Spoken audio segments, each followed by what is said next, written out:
Dan, let's start with what we've seen from the mega cap companies. I know going into this season, you liked Facebook and Google for their valuations. Do you love Facebook now?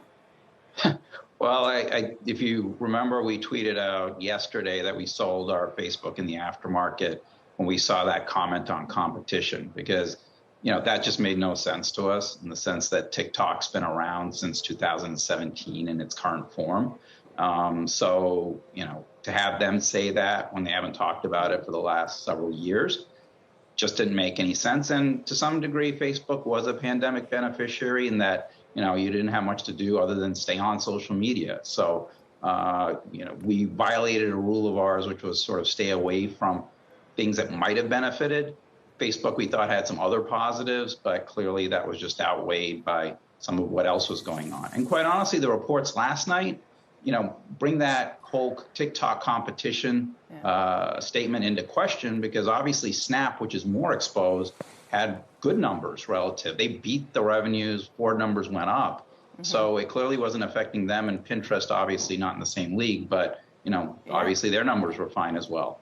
It's laying bare these different business models and the idea of targeting and tracking versus direct advertising. And so in that sense, Dan, I know that you were also bullish on Alphabet, which had a blockbuster quarter. What are you doing with this name? Are you holding on, or do you think that it's sort of run up as much as it can? No, we bought more Google, the day Facebook reported, while we sold some calls against our Facebook position, thinking, the Google with the stock split. You go back and you examine stock splits. The stocks do very, very well between the time they announce and the time they split. They also had a fantastic quarter. They're also reopening play with, hotels, airlines, vacation areas. They're going to start advertising again, and that's 10 to 15% of their revenues at Google. So, it's our largest position by far. It's more than twice as big as our next single stock position that we have in the portfolio. And we added more to it yesterday when Facebook took Google down. So for us, Google is, within tech, the best combination of growth at a reasonable price with a reopening play built into it.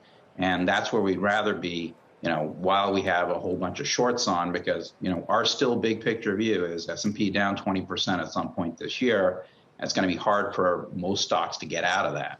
And so that's kind of the bigger picture within all of this.